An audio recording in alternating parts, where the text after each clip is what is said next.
My wife always had a way of making me feel ridiculous for asking questions. Not directly. She never yelled, never called me crazy, never slammed doors. She was smoother than that. If I asked why she was suddenly texting so much, she would smile and say, "You know I have friends, right?" If I asked why she started putting her phone face down, she would laugh and say, "Wow, are we doing the insecure husband thing now?" If I asked why she smelled like cologne one night after a work dinner, she kissed my cheek and said, "You really need to stop watching those cheating TikToks." And because I loved her, I let myself feel stupid. That was my first mistake. My wife, Emily, and I had been married for 9 years. We had one daughter, Lily, who was 7. From the outside, our life looked normal. House in the suburbs, 2 cars, weekend soccer games, school events, family movie nights. Nothing dramatic. Nothing broken. At least, that's what I thought. Emily worked in marketing for a medical supply company. She had always been social, so I didn't think much of it when she mentioned a new coworker named Ryan. At first, Ryan was just a name. Ryan helped me with the presentation. Ryan knows this great lunch place. Ryan is hilarious, you'd like him. Then Ryan became a regular character in our marriage. She talked about him constantly. Ryan said this. Ryan thought that. Ryan showed her a song. Ryan recommended a show. Ryan had a hard childhood. Ryan understood her stress at work. One night, while we were cleaning up after dinner, I finally said, "You talk about Ryan a lot." She didn't even look up. "He's my friend." I didn't say he wasn't. You implied it. I just noticed. She put a plate into the dishwasher a little too hard. So now I'm not allowed to have male friends. That sentence is dangerous because there's no good answer. If you say yes, you sound controlling. If you say no, you're agreeing to be uncomfortable. So I said, "You're allowed to have friends. I'm allowed to notice when one becomes a big part of your life." She sighed like I was exhausting her. "Please don't make this weird." I didn't. And that was my second mistake. Over the next few months, Emily changed in small ways. She started going to the gym again, which I supported. She bought new clothes, which I complimented. She started wearing perfume to work every day, even on casual Fridays. She stopped changing in front of me. She began taking her phone into the bathroom. When I asked if everything was okay between us, she would say, "I'm just tired." But she wasn't too tired to text Ryan at midnight. She wasn't too tired to laugh at her phone in bed. She wasn't too tired for team drinks every Thursday. One Thursday, she came home at 11:40 p.m. Her lipstick was gone. Her hair looked different. And she smelled like a man's cologne. I was sitting on the couch, pretending to watch TV. She walked in and froze for half a second when she saw me awake. "You're still up?" "Yeah. Couldn't sleep." Something like that. She slipped off her heels. "Work drinks ran late. Until almost midnight." "It happens." "Who was there?" She rolled her eyes. "Oh my God. Just asking." "No, you're not. You're interrogating me." "Emily. No. I'm not doing this. I had drinks with coworkers. I came home. That should be enough." Then she went upstairs. I sat there alone, feeling like the villain in a story I didn't understand. The next morning, she was extra sweet. She made coffee. She touched my shoulder. She called me babe, which she hadn't done in weeks. I wanted to believe that meant something. It did. It meant she felt guilty. I didn't know that yet. The thing that finally exposed everything was our daughter's tablet. Lily had an old iPad that was connected to Emily's Apple ID. We mostly used it for cartoons, school apps, and FaceTime with grandparents. One Saturday morning, Emily left early for yoga with friends. Lily was watching a video on her tablet while I made pancakes. Suddenly, she said, "Daddy, why does Mommy keep saying hearts to Ryan?" I stopped pouring batter. "What?" She held up the iPad. A notification had appeared at the top. "Ryan. Last night was perfect." My stomach went cold. I walked over slowly. "Can I see that, sweetheart?" She handed me the tablet. Before I could open it, another message came in. "Ryan. I hate going back to pretending." Then another. "Ryan. I still smell you on my shirt." I stood in the kitchen holding a spatula in one hand and my wife's affair in the other. Lily asked, "Is Ryan Mommy's friend?" I forced myself to smile. "Go watch cartoons in the living room, baby." "Are you mad?" "No." "Go ahead." She left.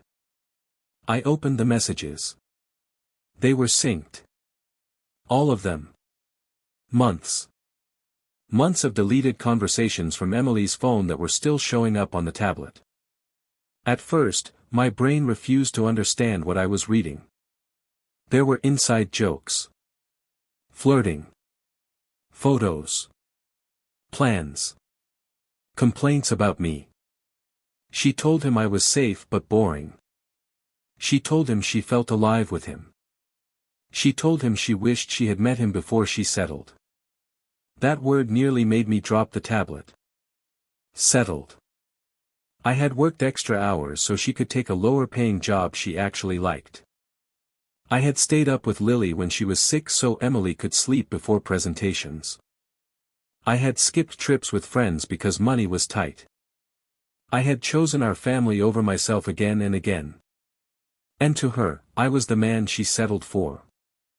Then I found the message that ended my marriage in my heart before any lawyer got involved. "Ryan. Do you feel guilty when you go home to him?" Emily. "Sometimes. But then he smiles at me and I remember he has no idea." Ryan. "Does that make it hotter?" Emily. "A little."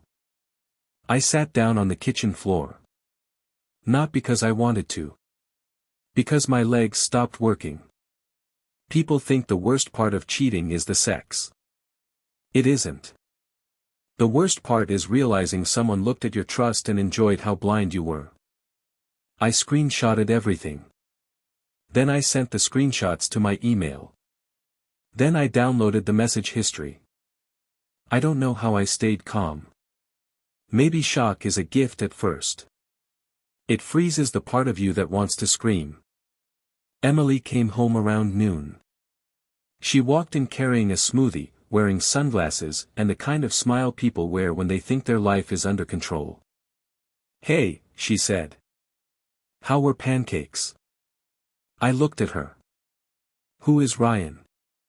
The smile slipped. Then returned. Too quickly.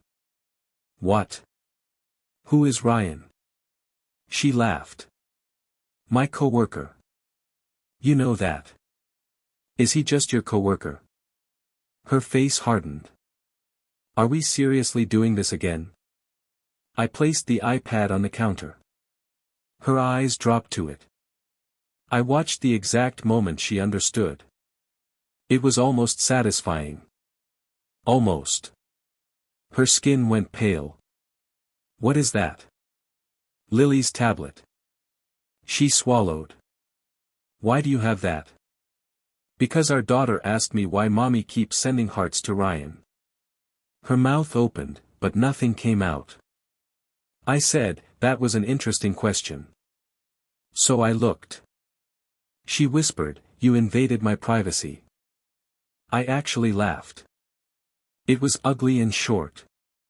"Your privacy? You had no right.